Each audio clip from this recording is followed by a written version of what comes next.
මතුමල ලෙස මුදු මගේ ප්‍රියාතර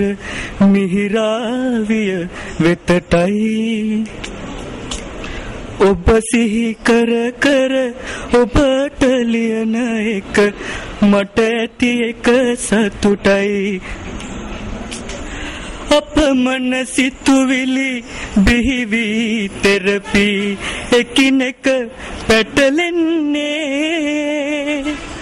කොහොම පටන්ගෙන මොන වලියන්නද නැත මට වැටහෙන්නේ කෙටියෙන් පවසමි මගේ ආදරියේ කීමට ඇති සැමදේ පරවිරජිනියේ එදා වගේ අදත් ඔබට තවම මම ආදරෙයි ඔබට තවම මම ආදරෙයි